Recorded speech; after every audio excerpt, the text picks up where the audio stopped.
Olá, boa noite, Tuine, tudo bem? Olá, tudo bom? Tudo bem, que satisfação tê-la aqui conosco. Muito obrigada por ter aceito esse convite.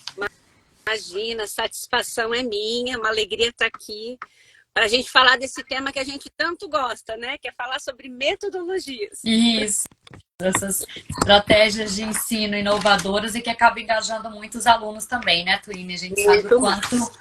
o quanto modifica a nossa atuação em sala de aula com essas atividades diferenciadas do que nós tínhamos na nossa época de formação de uma aula expositiva, né? Exatamente, é bem isso mesmo. Acredito muito nisso e é um prazer a gente falar sobre isso. Eu vou escolher um filtrinho melhor aqui, né? Para a gente poder Eu conversar. Tá muito. coloquei uma aqui também, diz que sempre eu faço sem Eu filtro. Hoje foi a primeira vez, falei, vou estou aqui. experimentar esse filtro. Estou tentando achar um bonitinho para vocês, gente. Mas nenhum fica mais claro. Vou ter que manter assim mesmo. É. Ah, Tô então, dando clarinha a minha iluminação. então vamos começar o nosso diálogo, né? Eu vejo que algumas pessoas que entraram aqui, Twine, são do clube de leitura. Então hoje nós estamos com 307 membros, são professores. A maioria que agregou a proposta inicial eram professores da área da são, né? Da área da saúde e ensino superior. Gradativamente nós estamos compartilhando, entraram os professores da educação básica. Hoje, inclusive, tem um professor da Universidade do Estado de Mato Grosso que vai trazer os alunos. Ele falou que tem uma disciplina hoje para ministrar e que todos os alunos da disciplina dele devem entrar aí ao longo do percurso, que é do curso de matemática, licenciatura Ai, em matemática. tô. Achei super pertinente. E muitos, às vezes, estão em sala de aula, então as lives também têm sido assistidas posteriormente, né? Porque muitos acabam que estão em atividades da docência durante a semana. E nós temos feito, semana passada foi uma moça que falou sobre gamificação, utilizando a sua estratégia 14 da última edição do livro. Aí ela fala, era uma atividade gamificada. Ela fez uma pesquisa de mestrado, né, com gamificação, então ela fez bastante diferenciações conceituais, a questão de jogo didático, diferenciando da gamificação, e depois compartilhou o que ela percebeu dos elementos de gamificação dentro da sua estratégia. Ficou ótimo também. Que legal. Então vamos lá, pedir para você se apresentar novamente, porque alguns dos que estão aqui eu vejo que já estavam na aula que você fez com outra professora umas 3 semanas atrás. E aí eu peço para você se apresentar, para a gente, né, conhecer um pouquinho mais sobre um dos autores, né? Nós estamos com o Fausto e com você. Eu vejo que vocês também têm o Sala de Aula Digital, que é um outro livro super interessante. E a gente vai começar nosso bate-papo aqui. Claro, me apresento sim. Então, eu sou a Tuine Daros, né? Fazem mais de 20 anos que eu trabalho na educação. Desses mais de 20 anos, 10 deles eu passei atuando, 11 anos mais ou menos, na educação básica. E depois da educação básica, né, eu comecei a trabalhar com gestão e depois na educação superior. E aí hoje eu atuo como diretora de planejamento acadêmico, né? Mas também faço a formação de professores e trabalho com todos esses elementos aí. Uhum. Vocês É devem na conhecer. Uniamérica? Não, já Não. faz mais de 5 anos. Hoje eu trabalho na Vitro Educação. Ah, tá. É porque eu vi no livro, No né, que livro, vocês tinham né? uma proposta pedagógica É, lá. É que a edição é de 2018, né? A e primeira edição do E livro. é justamente isso, sabe? O livro, quando ele foi lançado em 2018. Então, geralmente, o livro, quando a gente faz a produção dele, você faz um ano antes, né? Para entrar dentro para poder fazer a distribuição, sobretudo quando são livros de distribuição nacional. E aí, na Uhum. época, eu trabalhava como coordenadora do curso de pedagogia. E na ocasião, estávamos passando por um processo de modificação das metodologias, transformação metodológica para modelos mais inovadores, modelos híbridos, com mais aspecto tecnológico, até porque a gente entendia que, independente, né, na educação superior tem muito esse perfil, e você está desenvolvendo profissionais, então a responsabilidade deles também saírem dessa graduação com as competências essenciais para poder atuar profissionalmente, entendendo as demandas e dilemas do seu contexto, era essencial. E aí começou uma transformação, e aí como coordenadora do curso de pedagogia, o que a gente começou a perceber? O Fausto era coordenador de administração, e a gente sentava, né? E aí a gente começou a perceber que, como líderes, né, nós tínhamos a responsabilidade de não só cobrar do nosso time e dos nossos professores que eles apliquem as metodologias ativas, mas a gente precisava criar condições de que isso acontecesse. A gente também entendeu que somente falar, explicar os fundamentos, as pessoas tinham até propriedade, mas quando chegava na implementação prática, tinham pouca experiência. Então, a gente começou a reunir as experiências que nós conhecíamos, adaptar estratégias que eram comuns e registrar as estratégias que foram criadas por nós. Algumas por mim, outra por ele, outra nós criamos junto, outras nós melhoramos, e aí que surge o livro A Sala de Aula Inovadora, e lá está citado, né, a instituição que você menciona, porque ele nasce nesse contexto, né, de uma necessidade de formar professores que saiam dessa instituição, de qualquer instituição de ensino, de uma licenciatura, realmente apto para exercer, né, a docência, tendo em vista os desafios da contemporaneidade. E o livro foi um sucesso, tem vendido muito até hoje, a gente estima mais de 30 mil cópias, assim, e com vários momentos em primeiro lugar na categoria dele da Amazon, né? Foi nosso primeiro livro, e aí vem a pandemia, sabe? E com a pandemia, a gente viu que aquelas estratégias que eram muito mais de contextos mais presenciais, né? Elas precisavam de algum aparato tecnológico para a pandemia, e outras estratégias, mesmo em contextos presenciais, elas poderiam ter uma potencialização por meio de algum recurso tecnológico. Aí a gente reuniu mais os fundamentos do que não havia. Nós não havíamos colocado no primeiro livro, aí nós reunimos, acrescentamos mais 40 e poucas estratégias, e aí saiu a sala de aula digital. Então, a sala de aula inovadora é como se fosse a edição 1, e a sala de aula digital é como se fosse, não, né, a continuidade, só que para contextos mais digitais. Isso, eu vi que tem várias estratégias que são mencionadas nessa primeira, né, edição, e daí na sequência algumas delas adaptadas para o contexto digital. Exato. E maravilhosa a proposta, agora eu já estou interessada na leitura já do próximo também, e eu já vou até compartilhar e divulgar com os membros do grupo, porque às vezes não necessariamente nós precisamos estar lendo todos, então é interessante que a gente vai compartilhando as bibliografias, que cada um aplica, às vezes, a um contextos diferentes, né? Aqui na instituição, muito provavelmente eu vou iniciar esse semestre novamente com a educação à distância também. Então, eu já fiquei muito interessada, porque nós temos a modalidade presencial, nós somos em 13 campos aqui na Unemate. Eu vi que o professor Benedito, que eu mencionei para você, ele falou que entrou com o login do Insta do projeto dele. Então, ele deve estar aí com todos os alunos, a turma dele, em tempo real, e assistindo a gente. Sejam bem-vindos, tá, Benedito? E os alunos, daqui uns dias eu vou lá, ele já fez um convite aí para eu falar com os alunos dele dia 14 agora. E daí, voltando, né, na questão do nosso ensino, aqui na instituição a gente tem o Departamento de Educação à Distância também.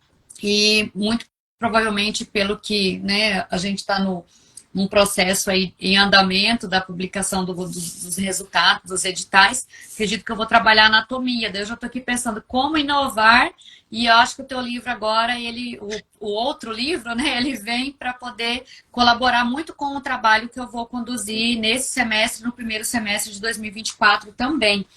Porque às vezes a gente pensa algo tão prático, principalmente quando você vê algumas disciplinas como anatomia, que elas são muito visuais e palpáveis, né? E quando você está à distância, você não tem mais condições de mostrar para o aluno numa atividade prática, simultaneamente com o discurso, a fala, a exposição. Sim. Então, eu acredito que essas estratégias, elas vão agregar muito ao meu trabalho também.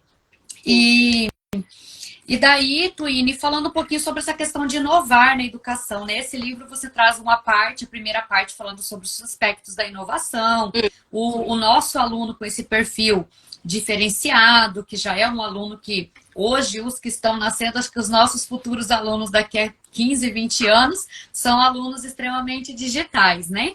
E essa necessidade de inovar na educação que você traz lá no início, eu gostaria que você abordasse um pouquinho para nós, que você já contou porque surgiu o livro, como você vê essa necessidade e se ela tem acontecido numa velocidade tão grande com que as outras áreas têm inovado tão rápido. Será que a educação tem acompanhado essa inovação? Para a gente discutir um pouquinho. Sim. Não, muito legal você trazer isso, e de fato, uma das coisas que eu sempre recebo feedback, né, dos professores é sobre, nossa, eu li esse capítulo, do porquê inovar, e aí, de repente, aquilo mexeu um pouco comigo, me convenceu, me senti mais aberta para fazer inovação, e é justamente esse aspecto. Quando a gente fala de uma sala de aula inovadora, e é interessante, eu gosto de falar do porquê a sala de aula, né, hoje a gente concebe o termo sala de aula, ele não é mais só aquele espaço físico onde professores estão ali presencialmente, mas a sala de aula é um espaço, seja ele presencial, seja ele online, no qual professores e estudantes se reúnem para aprender algo e com intencionalidade educativa. Então, a sala de aula pode ser qualquer espaço. Hoje, essa live, né, proporcionada aí por você, pode ser uma sala de aula, porque tem intencionalidade, tem objetividade, tem estratégia, tem uma discussão com aprofundamento. Então, isso pode transformar. Então, isso que a gente tem que ver. Então, sala de aula vem nesse aspecto. Inovar, sempre quando a gente fala de metodologias inovadoras, elas vêm numa ideia de suprir, de contrapor, na verdade, uns modelos tradicionais de ensino, né? Então, a inovação, todo esse aparato de metodologias inovadoras, metodologias mais ativas, elas vão na contramão, ou seja, elas querem superar aquela abordagem tradicional. A gente já sabe, já tem muita discussão, acho que nem vale a pena, a não ser que o pessoal tenha interesse e comente aqui no chat com a gente, mas a princípio, quando a gente fala dessa superar esse modelo tradicional, na verdade, a gente sabe que para um contexto histórico, ele foi altamente inovador, quando a gente estuda lá a história da didática, o Comênios, quando ele cria a política pública, uma escola para todos, né? Inclusive alguns princípios deles permanecem até hoje, isso não perde a relevância, isso a gente continua, essência é essência. No entanto, um modelo meramente expositivo, sobretudo com uma aula ininterrupta, né, no qual eu não posso interagir, no qual eu não posso fazer, a gente já percebeu que não garante mais a apropriação do estudante, do conhecimento pelo estudante. E não, por isso que é preciso inovar. E por que que essa sala de aula, então, ela precisa ser inovadora, né? Então, o primeiro ponto é que a inovação, ela não pode ser mero modismo. Não é só para mudar por mudar, ou mudar porque eu tenho um aspecto, às vezes, mercadológico, que instituições particulares precisam para manter o seu nível de competitividade, e ok. Mas quando a gente defende uma abordagem inovadora, isso significa que a gente quer acompanhar os estudos da própria neurociência, da cognição, de uma aprendizagem mais relevante, porque a ciência também avançou. Então, o modelo tradicional, ele se tornou obsoleto porque ele se tornou obsoleto para esse contexto, porque nós avançamos, assim como qualquer outra tecnologia que a gente observou, né, em outro período, aquilo era essencial e perdeu. Como é que é aquele disquete, né? Né? Eu sou da época do disquete, gente. Né? Que cabia um giga, pô, se tornou obsoleto hoje, e aí a gente cria outra recurso. Então, a educação, se a sociedade muda, né, isso significa que a educação ela precisa acompanhar essas mudanças, e mais do que acompanhar, mais do que adaptar essas mudanças, ela precisa influenciar essas mudanças. Nós temos que influenciar, nós temos que ensinar nossos alunos, porque eles é que vão dar conta do futuro do nosso planeta. Então, se a gente passivamente, treinar o ser humano para que ele receba passivamente e não tenha responsabilidade nos problemas que ele vive, sempre esperando de alguém, que isso é uma característica daquele modelo, aí a Isso. gente também está perdendo. É por isso, esse é o propósito, Uhum. né? Sim, ontem nós comentando, né, em sala, até alguém fez um comentário para você aqui, só fazer uma pausa para ler. É a Luísa Franco Duarte, ela diz assim: a professora Twine sempre nos brindando com ideias enriquecedoras e experiências inovadoras. Muito obrigada aos organizadores da live por este espaço de muito aprendizado. Luísa, se você também já não faz, ainda não faz parte do clube de leitura e metodologias ativas, já fica o convite. Depois você acessa que tem o link lá no Insta do clube. Então, Twine, voltando, né? Ontem uma colega falando sobre material, falei para ela, acredita que eu ainda tenho em casa retroprojetor, que acho que está na casa da minha mãe, de transparência. E eu falei, era uma época, ontem nós comentando sobre metodologias ativas, passamos o dia no processo de formação, eu falei que era, assim, algo magnífico quando eu consegui completar a minha pasta que tinha todas as transparências. Eu falei, em casa eu ainda tenho, que não sei para que eu vou usar aquelas lâminas em branco ainda, né, que eu não tinha utilizado, comprei em grande quantidade e ficou. Falei para ela, deve ter mais de 10 anos andando com negócio de transparência, não sei para que eu vou usar. E as tecnologias, elas foram mudando e não é só essa questão do uso, depois veio o projetor de slide, que isso ainda a gente tem com frequência e é um recurso muito importante. E eu vejo que nesse processo, quando surgiu, né, o Data Show, que era muito conhecido, esse projetor, muitos professores só fizeram uma transposição do que ele escrevia na lousa e ficava escrevendo, todo mundo já copiou, daí voltava, apagava de novo. Todo mundo já copiou, e lá no final, né, fazia aquela explanação e pedia um silêncio. Eu vejo que muitos fizeram uma simples transposição do que era transcrito numa lousa para um slide, e achando que isso caracterizava um processo inovador. E é muito complicado quando a gente não observa esse engajamento, e talvez a pessoa fez isso até acreditando mesmo na sua crença, né, pessoal, pedagógica, que ela estava inovando, porque foi um recurso, mas a intencionalidade, o modo de usar esse recurso não ficou tão adequado, né? Então é isso que acho que a gente tem que refletir, não é só usar um aplicativo que eu tenho hoje porque eu estou fazendo metodologias ativas e estou inovando, né? Então a gente tem que pensar no o que isso vai gerar uma reflexão, um processo de aprendizado, uma contextualização, uma compreensão de como resolver aquele problema por parte do nosso aluno, que nós estamos ali para mediar a compreensão dele, né? E isso que você fala é muito importante, porque assim, quando a gente olha para o avanço da neurociência, né, e o que a gente vai aprendendo, a gente entende que para a gente aprender, né, precisa que o próprio cérebro ele faça aquele processo que eles chamam de input e output, né? Input porque eu recebo o conteúdo. Então, o professor, ele pode até usar uma exposição, assim como a gente está aqui batendo um papo, né? Uhum. Mas para ele realmente... E aí ele vai usar a memória de trabalho. Então, quando você está ouvindo uma aula 2 horas ininterrupta, sem praticar aquele conteúdo, o estudante ele está usando a memória de trabalho. Só que, ou seja, ele entende o que está sendo falado, mas como que a gente é capaz de fazer isso virar significativo, isso virar repertório do estudante? Então, ele precisa do processo de output, que é ele poder processar a informação. Eu gosto de usar o termo digerir, né?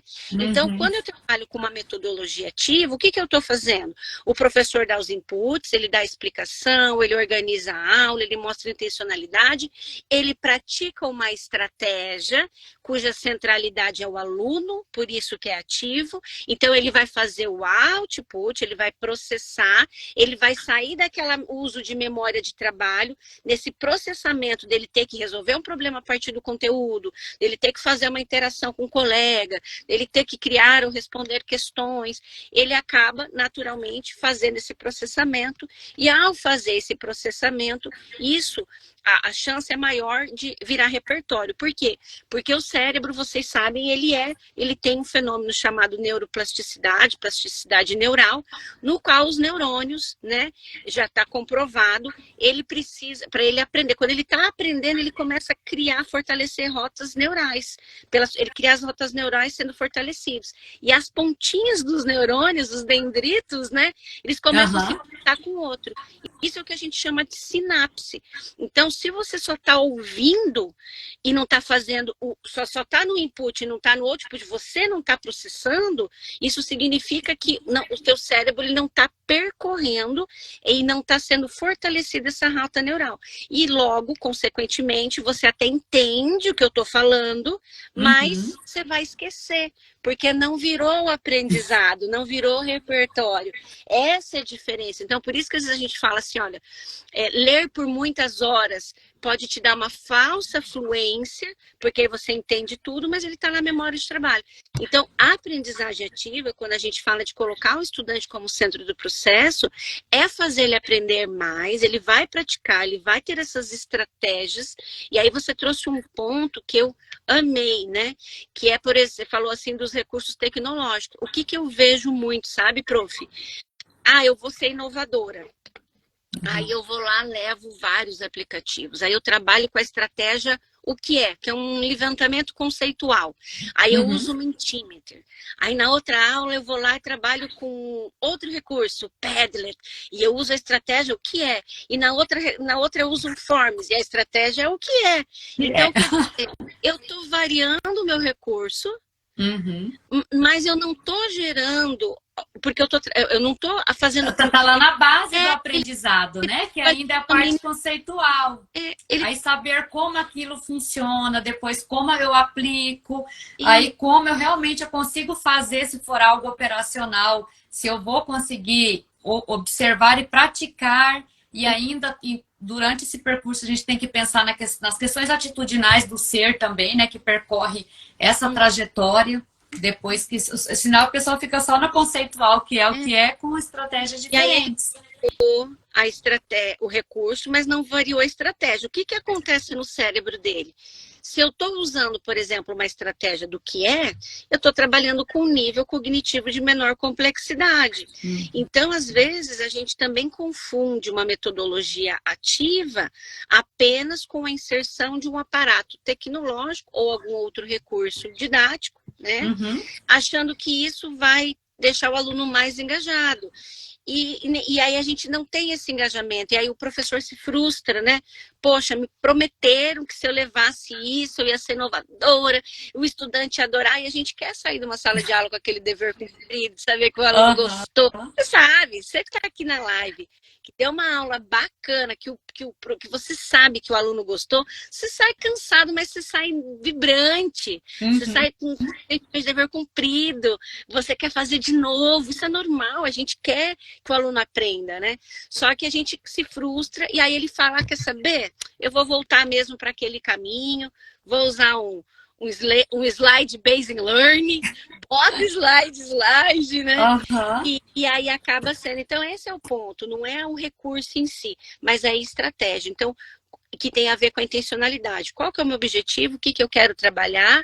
E aí, para isso, eu vou escolher uma estratégia. Aí o livro fala muito disso. Então, as estratégias pedagógicas para o aprendizado ativo é isso. São caminhos, são percursos que o estudante vai percorrer para tornar aquele aprendizado dele, se apropriar, tornar próprio. E ao longo das estratégias, algo muito interessante que você deixa clara, a questão da sequência didática, amei a terminologia também. Eu estou como orientadora no mestrado, no Profibio, e o que a gente trabalha é a confecção de um produto através dessa sequência didática do aluno. Então, gosto muito da terminologia. E nós observamos que ficou muito prático para o docente, principalmente aquele que está tentando buscar as modificações, as inovações, essas estratégias em sala de aula. Ele consegue, de uma forma rápida, ter acesso à estratégia, pensar como conduzir. E é importante para os leitores, as pessoas que estão aqui lendo, é lógico, com a intenção de aplicar em sala de aula ou em algum outro contexto, porque tem várias estratégias que às vezes a pessoa é da área da administração, trabalha numa empresa com recursos humanos. No momento da formação da sua equipe, no desenvolvimento cooperativo, colaborativo da equipe, ela pode estar utilizando várias dessas estratégias. E é interessante que todos observem realmente qual é a intencionalidade, em que local eu quero avançar do aprendizado, né? Se vai ficar na parte conceitual, então eu preciso olhar se essa estratégia atende o que eu tenho como objetivo. Às vezes até para não esgotar, né, como você disse, a frustração está, porque você pega uma estratégia que não contempla. Quando a gente pensa numa aprendizagem baseada em problemas, que é lá do PBL, e uma aprendizagem baseada em equipes, que é do TBL. O PBL sempre está nesse cenário mais conceitual, de aprendizado, né, nesse cenário de conhecer o que é. Uhum. E quando a gente vai para o TBL, já tem a parte da aplicação do conhecimento. Então, a gente já avança nesses níveis de complexidade no processo de aprendizagem. Então, não adianta eu querer ensinar só conceito usando um TBL, eu vou falhar com aquela técnica, né? Porque aquela técnica ela avança um pouco mais. Então, é interessante o modo que você trouxe das estratégias. E eu trouxe uma pergunta aqui, que nós estamos com vários professores, inclusive a turma do professor Benedito, que também logo serão colegas nossos aí como docentes, estarão inseridos no mercado de trabalho e, né, se Deus quiser, todo mundo começando a lecionar. Ainda mais eu penso assim, exatos, matemática, uma área que falta muito professor. Quando a gente pensa aqui na questão das metodologias ativas, eu escrevi uma pergunta relacionada à questão do cenário da educação básica. Porque quando nós vamos fazer formação, você pega, às vezes eu trabalho ainda muito com o pessoal do curso de medicina, então já vem com um currículo todo estruturado, com metodologias baseadas em problemas ou em equipes, o número de alunos, a estrutura física já está preparada para aquilo. Você tem um contexto todo preparado para que aquela estratégia aconteça da melhor forma possível. E olha que ainda a gente tem dificuldade de adesão de docentes. Tem alguns que trabalham porque eu entrei aqui nesse trabalho, esse método eu vou ter que seguir, mas não que dentro do meu eu aceitei. Eu ainda duvido muito, que é um impasse que nós vivenciamos muito. Mas lá na educação básica, o que eu ouço muito de reclamação e queixas e dúvidas é assim, nossa, Fabiana, mas observe, eu tenho uma turma com 35, 40 alunos, no período aí vespertino, adolescentes, eles estão agitados. Como eu posso utilizar uma estratégia e eu vou engajar esses alunos e ter uma garantia? Porque tem os professores, eu vejo assim muito, Twin, não sei se é só uma percepção minha, né? Se eu tiver errada, né, gostaria que você complementasse ou me corrigisse, que eles pensam muito ainda na questão do conteúdo, muito provavelmente em virtude da nossa formação. E acha que aquele conteúdo, se eu não proferir verbalmente, não fizer uma aula expositiva, o menino vai sair dali sem saber. Não acredita que ele é capaz de, como mediador, eu pedir que nesse intervalo, na própria sala de aula, ele vai buscar aprender e desenvolver e explanar e apresentar. Então, eles questionam muito a questão do número de alunos, pensando na disciplina, que a gente vê essa necessidade de muitos docentes em querer que fica todo mundo enfileirado, com o celular guardado e quietinhos, porque aquilo ali dá aquela falsa sensação, na minha percepção, que eles estão aprendendo. Porque se está todo mundo quietinho, enfileirado, e quando a gente vai para metodologias ativas, uma das primeiras coisas é bagunça a cadeira, faz grupo, faz para cá, e daí dá aquela sensação que você está perdido, né? Você perde o controle até mesmo da organização física ali da sala. E como que você vê isso nesse percurso de trabalho com o desenvolvimento docente? Sim, é bem interessante esse ponto que você traz. Então, assim, quando a gente começa a trabalhar com metodologias ativas, eu acho que vocês já perceberam que nós, professores, nós não falamos muito sobre o processo de aprendizagem para o próprio estudante, que é o objeto daquilo ali, né? Então, um dos pontos que eu gosto sempre de levar para os meus estudantes, né, que eu também sou professora, é como que você aprende, como que seu cérebro funciona, por que que a minha metodologia vai ser assim, o que que vai estar acontecendo com você quando isso acontece, porque o que que acontece? Nós lemos o mundo, né, o ser humano lê o mundo a partir das suas experiências, vivências, leituras, valores, isso tudo que constitui a singularidade. E o aluno da educação básica, né, ele está vindo de um processo de escolarização tradicional. Quando ele vem para uma sala de aula mais ativa, obviamente ele vai dizer, não, isso não é um modelo de aprendizado. Não é assim que se aprende, porque a gente lê o mundo a partir das nossas experiências, vivências e tudo mais. Quando você começa a mostrar os grandes problemas sociais, os grandes dilemas, qual tipo de mentalidade que a gente vai ter que usar para resolver, aí o aluno fala, não, eu não quero ficar aqui só decorando, não. Eu quero sim ser muito mais ativo. Só que existe, né, essa necessidade de explicar para o estudante como isso acontece. Um outro aspecto que é fundamental nesse processo é, além de você falar como se aprende, como ter maior aprendizagem, por que você usa metodologia da seguinte forma, é importante a gente esclarecer para o aluno, se vocês até quiserem pesquisar aqui sobre o Learning Pit, né? Que é o poço da aprendizagem. O que acontece nessa teoria, né, do James Hathaway? Ele diz o seguinte: quando o estudante ele se depara, isso em qualquer situação da vida, não é só estudante, qualquer situação da vida, um desafio. Vamos imaginar, eu quero começar uma graduação e eu quero ser formado para arrumar um emprego. O que eu já começo? Eu quero ter aquele emprego maravilhoso, quero ter aquela carreira. Aí eu me matriculo, eu já me imagino lá no sucesso. Aí eu começo a aprender. E aí você tem conflito cognitivo, você tem as incertezas, e que isso é o cérebro aprendendo, ele está criando a rota neural. Só que a gente se vulnerabiliza e a gente diz, não, não é para mim. Então ele esquece que para ele chegar ao sucesso, ele precisa percorrer essas rotas e fortalecer, e esse processo implica em conflitos cognitivos, ou seja, ele parece que ele sabe, daqui a pouco ele parece que não sabe, daqui a pouco parece que está difícil, e aí parece que não está mais difícil, daqui a pouco ele aprendeu, pediu ajuda, deu aquele insight, foi.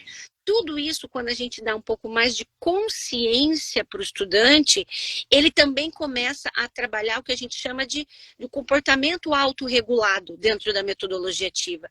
Então, não adianta eu, professor, começar com uma abordagem ativa, seja na educação básica, outro segmento, e não falar para o estudante, mesmo os menores, mesmo Fundi 1, né? Mesmo Fundi 2, ensino médio, a gente precisa explicar para o estudante por que a relevância daquilo, por que ele está fazendo aquilo. Senão é óbvio, ele não vai entender, ou às vezes um pai, quando é um aluno pequeno, né? Ele não vai entender, ele vai achar que é sempre bagunça. E outro ponto, o terceiro ponto é você fazer as consolidações. É que nem quando você vai fazer uma terapia, né? Não tem aquela história, você vai fazer, daí o psicólogo abre lá a caixa, depois você não volta na terapia, ou seja, ele abriu todos os seus problemas e tu não foi lá para fazer consolidação. Então, a metodologia ativa requer, é o que eu chamo de efeito montanha-russa, né? Eu começo a aula, eu trago a problematização para esse estudante, eu mobilizo o aprendizado dele, para ele acessar o que ele tem de repertório, isso significa a partir do contexto do estudante, eu elevo esse conhecimento a partir de um conteúdo que eu estou colocando, eu pratico esse conhecimento a partir de um exercício, de um problema, de um desafio, de uma estratégia, e depois eu volto para consolidação, ou seja, o Dewey falava, né, nós não aprendemos somente pela experiência, nós aprendemos refletindo a experiência, porque senão fica a metodologia ativa pela metodologia ativa, e aí aí para o estudante dá a falsa percepção que ele construiu nada e não aconteceu nada, ele vai dizer assim, tá, mas a professora não deu nota, não vale nenhum ponto, para que eu vou entregar isso se não tem uma função?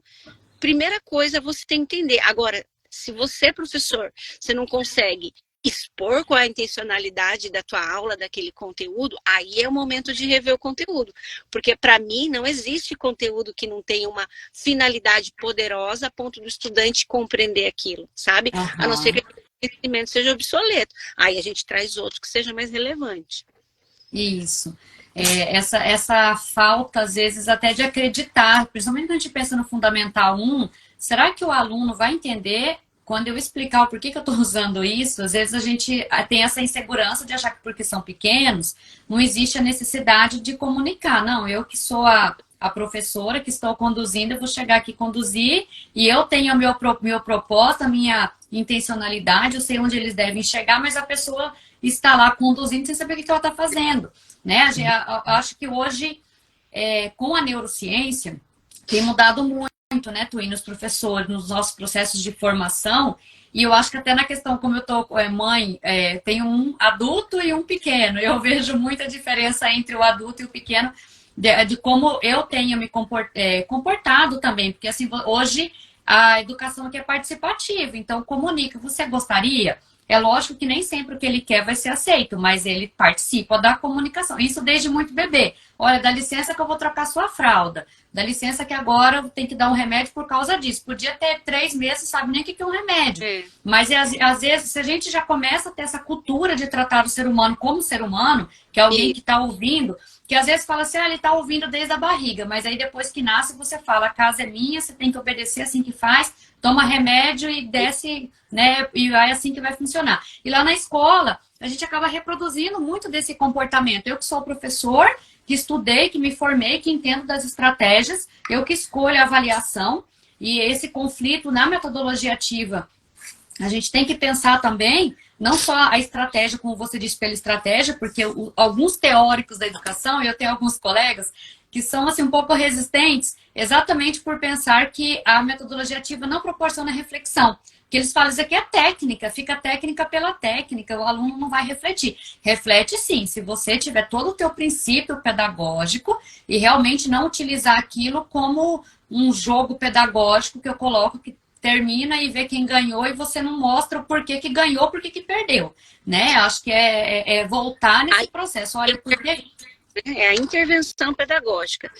É muito difícil, prof, uma estratégia que não funcione dessas pedagógicas, né? O que acontece, e tem livros que falam sobre isso, às vezes o insucesso de uma estratégia, ou seja, sucesso significa o aluno não aprender, né? Uhum. Ele é muito mais decorrente da condução do que da própria estratégia em si. Então, e aí, só que para a gente poder também desenvolver essa expertise, você vai praticando, você vai construindo. A gente tem que lembrar o seguinte, a sala de aula não é do professor, ela é daquele coletivo de pessoas. Então, ela é do professor e do estudante, e das pessoas que participam daquele contexto, né? Uhum. Existem regras, assim como na educação de filhos, né? Que são inegociáveis.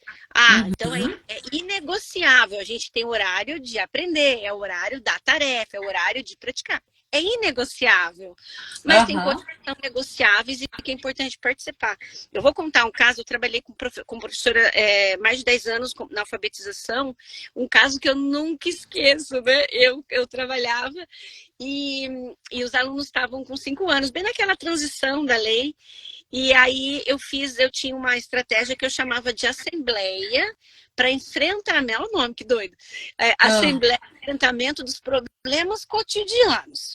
E aí eu deixava uma caixinha, eram alunos em alfabetização, e esses alunos tinham uma caixinha, né? E aí eles faziam desenhos e escreviam coisas que estavam incomodando eles, mas que eles não tinham coragem de me falar, ou temas que eles queriam debater com os colegas. E aí, eu parava uma vez na semana, abria a caixinha e eu ia abrir, eu geralmente já fazia uma pré-seleção, né? E aí eu trazia as questões e a gente conversava, e eram problemas bem do cotidiano de crianças de 5 anos. E aí teve um que me chamou a atenção, que ele fez assim, ó. Tem gente, ele escreveu bem assim no bilhete, né? Eu tenho o bilhete até hoje. Tem gente que limpa o nariz, tira a meleca e deixa a meleca debaixo da carteira. E aí, quando alguém vai pegar a carteira, pega na meleca do outro. E aí, assim, o desenho que ele fez era assim, de uma pessoa assim, espertinha, deixando a meleca na mesa e alguém assim, pegando a carteira com nojo, né? E eu falava, gente, é impressionante. E aí eu trouxe esse tema para a mesa, né? Eu falei, olha, temos um bilhete aqui, e eu vi que ali era uma aula de higiene maravilhosa, né? E aí a gente começou a falar do dilema da meleca, que foi pro dilema do pum, que foi pro dilema da mão suja, e os alunos ficaram muito mais, eu nunca precisei fazer um pedido, porque às vezes a gente xinga a criança, briga, né? Mas discussão surgiu. E eu também, como professora, eu não quis minimizar, nossa, isso não é um problema. Para ele foi, né? A ponto dele trazer para a mesa. E tinha momentos para isso. Eu não parava a minha aula para falar da meleca, né? Então, tinha um momento organizado. E nessa mesma estratégia, um outro ponto que eu descobri que foi muito sério é que estava acontecendo uma situação de violência. Tinha um menino mais velho que batia nos meninos menores no banheiro. Banheiro geralmente não tem fiscalização, não tem câmeras, né? Então fica mais difícil de você identificar, tem toda a privacidade desse espaço. E aí a gente percebeu, ele escreveu no bilhetinho, eu falei, vamos investigar. E eu não quis trazer esse tema para a mesa, mas eu levei para os meus pares, para o instrutor e tudo mais, e foram investigar e, de fato, constatar essa situação. Então, quer dizer, desde uma coisa, mas o que foi? Foi a estratégia que viabilizou um momento para isso. Então, desde coisas sérias, né, de alguém que tá com medo de ir no banheiro, porque tem um menininho da quarta série, na época era a quarta série, que batia, né, e a gente resolveu, até o problema da meleca, que é engraçado, né, mas que é super nojo você pegar uma meleca de outro nariz, né? Então, sim, e o quanto foi um momento oportuno para você discutir a questão de higiene, né, da meleca, que todo mundo vai produzir meleca mesmo, mas aí onde você vai colocar essa meleca, né? Então, muito interessante. E aí você já explica porque que a gente tem meleca. Então, assim, virou uma super aula. E os alunos se sentem assim, uou, porque daí outros também, porque daí surgiu a coisa do chiclete, não era só meleca. Nossa, muito interessante. E a gente observa a idade deles, né? 5 anos e o quanto eles têm para contribuir com o nosso processo pedagógico. Todos os alunos, exatamente aquela perspectiva de você pegar dentro do saber dele o que ele traz, o que é senso comum, a partir dali aquilo se aplica ou não em confronto com a ciência, se não se aplica o porquê, porque isso é só uma história cultural, né? Ontem tinha uma menininha na praça, encontrou meu filho, ela falando do homem do saco. E daí ele chegou perto do pai dele e falou assim pro meu marido, papai, não existe homem do saco. Aí em casa eu falei para ela que legal, realmente você tem que tomar cuidado, né? Diz que a mãe dela orienta que é para correr do homem do saco. Eu falei, olha, mas tem mulheres também, não é só o homem do saco, não. E eu conversei, chegou em casa, ele me perguntou, ele falou assim, você sabe que não existe um homem do saco, né? Por que você falou para ela tomar cuidado com o homem do saco?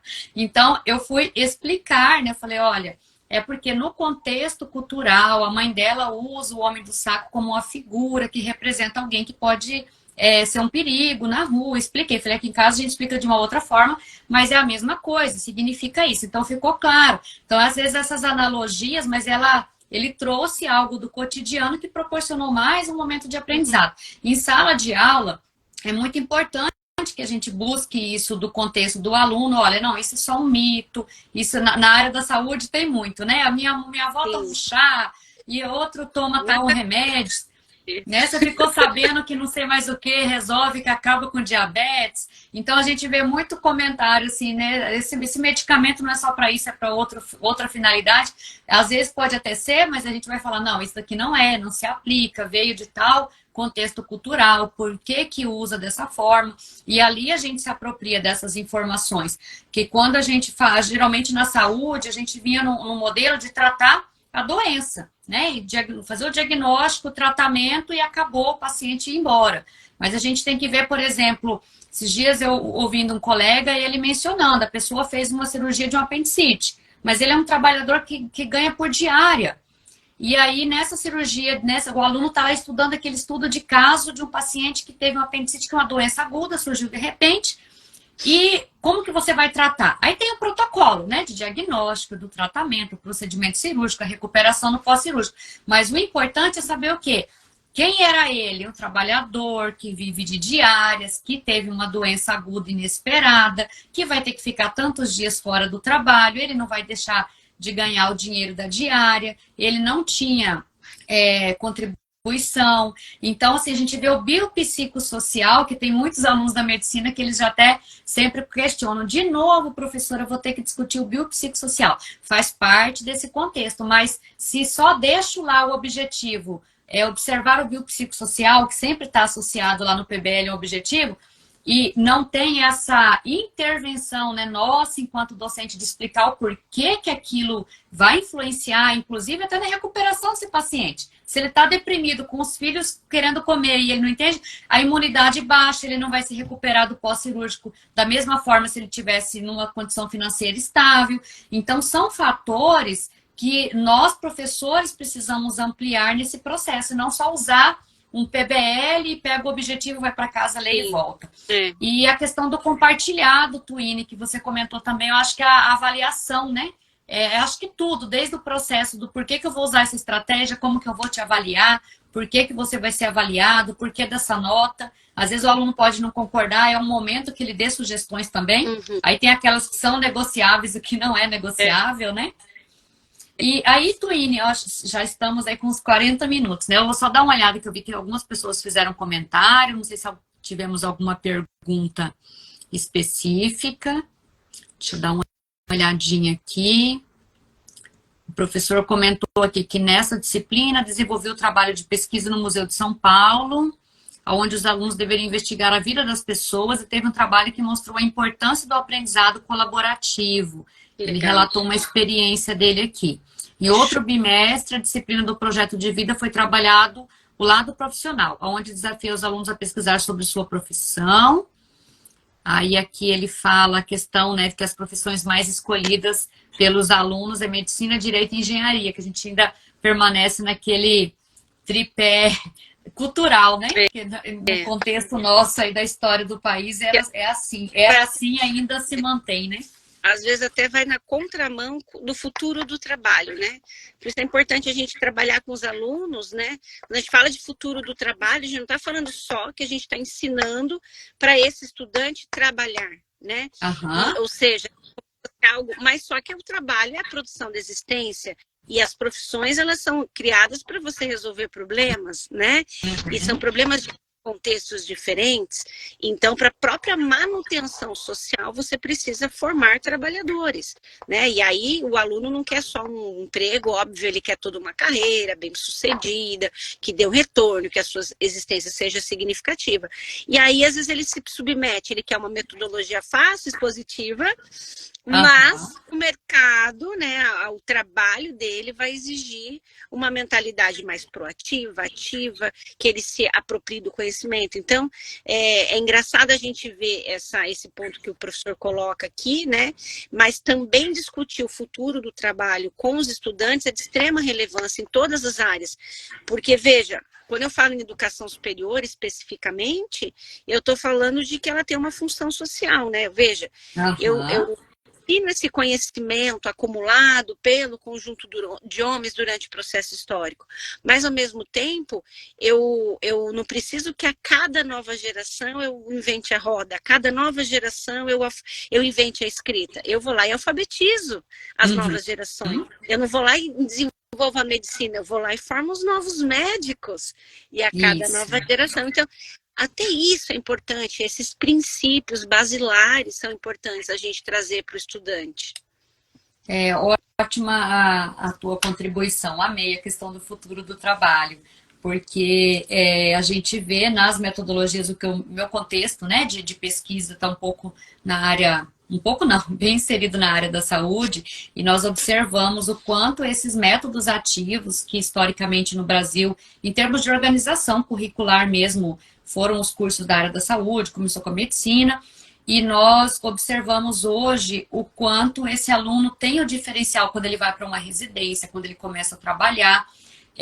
Os professores lá da residência que receberam os outros e hoje recebem esses alunos, eles já notam esse diferencial da proatividade, da necessidade da busca pelo aprendizado, que esse aluno realmente busca atualização permanente, porque o aluno da graduação, se a gente deixar ele que vem às vezes de um cenário da educação básica, em que viveu de aula expositiva, e ele chega e pega um professor que vai inovar, eu sempre falo assim, é um tripé que você tem lá a gestão, o docente e o nosso aluno. Se isso daqui não está todo costuradinho os três, a gente não consegue, porque se o professor muda e o aluno não está sabendo o porquê da mudança, ele vai reclamar lá na gestão que o professor é preguiçoso, que a sala está uma bagunça, que ele está aqui e não tá, o professor não está dando aula. Resumindo, né, a palavra, assim, o professor não está dando aula. Aí o professor, se não tem o apoio da gestão, vem a gestão de cima para baixo, olha, fulano falou que você não está dando aula. O que está acontecendo aqui que eu passo aqui, a outra sala está todo mundo quietinho, na sua tá uma bagunça. E não é uma bagunça. Então, são questões dessa necessidade, dessa articulação. Então, Twine, eu vou divulgar, né, mais uma vez aqui, acho que o professor fez alguns comentários sobre o desafio educacional. Ele levou um juiz federal para desmistificar esse tripé muito importante lá da medicina, da engenharia e do direito, né, que era o que os alunos queriam. O Benedito tem muitas experiências interessantes, já estou aqui pensando, Benedito, depois eu falei para ele que ele vai fazer uma live, a pesquisa dele de mestrado é mapa mental. Aí eu falei que a sua estratégia já está anotada, que eu falei, acho que é a 38, não, é 33, uma delas aqui eu falei, é mapa mental, quando for naquela semana da leitura, você já vai falar, 28. A estratégia 28 do livro é mapa mental. Eu falei para ele que ele já tem que fazer uma contribuição. Então, pessoal, só vou colocar mais uma vez aqui o livro, tá? O livro A Sala de Aula Inovadora, do Fausto Camargo e Twine Daros. Quem ainda não participa do clube de leitura, se tiver interesse, esse é o nosso segundo livro, iniciamos em maio, finalzinho de maio, e o clube deu super certo. E agora está aí nos últimos trâmites da institucionalização, como um projeto de extensão. E aí, consequentemente, a gente vai conseguir organizar mini-cursos, um evento, né? Para realmente, dentro do evento, inclusive, ofertar um espaço de apresentação de trabalhos na categoria de relatos de experiências, porque eu acho que é um momento muito enriquecedor. Como agora o Benedito colocando essa possibilidade de algo que surgiu, as tuas experiências que você apresentou, algumas que eu falei, é a partir dali que a gente pensa, nossa, eu fiz essa estratégia, mas como ela fez assim, eu vou unir um pedacinho da minha aqui com essa, e é assim que a gente vai inovando, né, e criando estratégias diferenciadas. Eu falo então, trabalhar a combinatividade de práticas, né? As estratégias são caminhos, são possibilidades pedagógicas, né, caminhos itinerários para chegar no objetivo. Então, tendo intencionalidade, você também tem que ter estratégia e variar isso de acordo com a tua intencionalidade. Então, é um processo muito integrado aí. E aí essa combinação é incrível, porque às vezes você usa um mapa mental para começar a atividade, depois você joga um problema para depois ele ter que resolver. E isso tudo está trabalhando o quê? Com o processo o estudante está fazendo a digestão. Lembra lá do caminho da rota neural sendo percorrida, sendo fortalecida e gerando repertório. E é isso que a gente tem. Ele vai talvez esquecer de você, talvez ele vai esquecer daquela aula, mas esse conhecimento vai ficar e quando ele acessar rapidamente vai trazer, porque está lá no repertório dele. Isso é o aprendizado significativo, né? Uhum. Então, Twine, eu acho que já estamos aí com quase uma hora de diálogo. Se a gente deixar, foi assim, tá maravilhoso discutir aqui com você. Nossa, como diz, a hora que a gente gosta, né, de discutir alunos e estratégias, a gente vai ficando aqui até tarde. Eu queria só finalizar, assim, de todas elas, se você gostaria de fazer um destaque ou não, porque eu sei que são muitas, né? Você tem algo que você usa com mais frequência ou que os seus pares com os quais você já ministrou formação, trabalhou com eles, se tem algo assim que fica de forma mais prevalente aí na prática pedagógica dos teus colegas, ou todas são utilizadas, porque a gente viu que depende do contexto, né? Mas tem alguma assim que é mais genérica em termos de aplicação? Eu acho que todas as estratégias do livro, ela tem uma natureza versátil, né? Tanto do livro da Sala de Aula Inovadora, quanto da Sala de Aula Digital, elas foram criadas para ser versáteis. Então, você pode aplicar desde o Fundo 1 até educação superior, até pós-graduação, e a complexidade vai dar a partir do problema que o professor seleciona, o texto que vai ser a base disso. Então, praticamente todas as estratégias, elas são muito versáteis, então eu não consigo nem indicar uma que eu mais gosto ou menos gosto, ou uma que tem maior ou menor resultado, porque todas são de extrema relevância.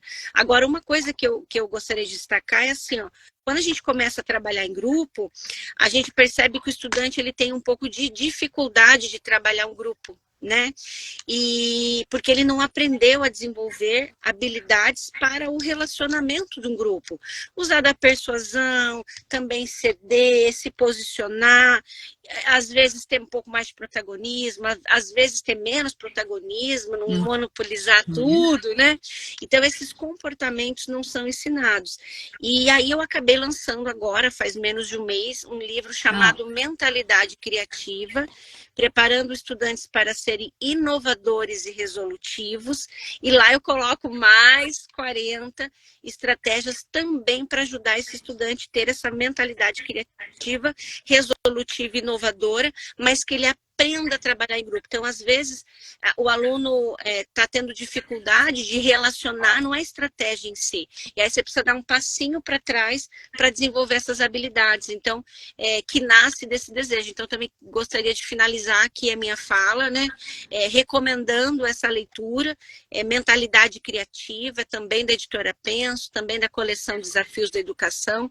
Já está em circulação nacional, foi bem recente, e é um livro que vocês vão gostar muito, porque ele acaba fundamentando esse relacionamento do grupo, sobretudo quando vai se trabalhar com metodologias mais ativas. Ai, ótimo, já está anotado aqui, eu vou compartilhar depois lá no grupo também, já vou pesquisar e deixo lá para o pessoal ter acesso a esse e o da sala de aula digital também. Tá bom. Tá? Então, Twine, foi uma satisfação tê-la aqui conosco, maravilhoso te ouvir, muito obrigada mais uma vez por ceder parte do seu tempo, que a gente sabe o quanto você é requisitada, e tirar um tempo para nós aqui foi maravilhoso, tá? Você é uma pessoa super, a gente já sente aqui de longe o aconchego, uma pessoa humilde e que tem uma sabedoria incrível, imensa. Muito obrigada mesmo, tá? Pelo carinho e pela atenção que você tem me dado desde o primeiro momento que eu entrei lá em contato. Falei, já tô aqui incomodando a Twine de novo. Imagina. E foi maravilhoso. Muito obrigada mesmo. Ótimo aí finalzinho de semana, amanhã já é sexta-feira, e depois, quando precisar, a gente está à disposição, tá? Lá no grupo também tem diversos professores, se puder compartilhar com os teus pares, o clube também. E aí, quando tiver evento, eu vou te mandando e a gente vai trocando ideias, que isso é algo muito importante, né? Eu só agradeço a participação, acho que falar com professores, né? E geralmente os que estão nos acompanham são aqueles mais engajados, são aqueles que têm muito mais experiência que a gente, porque são os professores com sede, né? Sede de inovação, sede de aprender, sede de fazer bonito, sede de gerar aprendizado. E isso muito me motiva, por isso que eu aceito esses convites, mesmo numa agenda bastante difícil. Eu já nem estou na minha cidade, estou em outro lugar, estou em viagem, né? Mas é um prazer estar aqui e contem sempre comigo. Eu fui professora há muitos anos, continuo como professora, passei por todas essas fases e eu sei que às vezes a gente precisa de troca, de experiência, de dicas, de orientações, e esse é o objetivo da gente estar aqui hoje, né? Uhum. Obrigada. Então tá ótimo, muito obrigada, tá? Tchau, tchau, tchau pessoal, muito obrigada. Até a próxima live. Tchau, tchau, Toninho.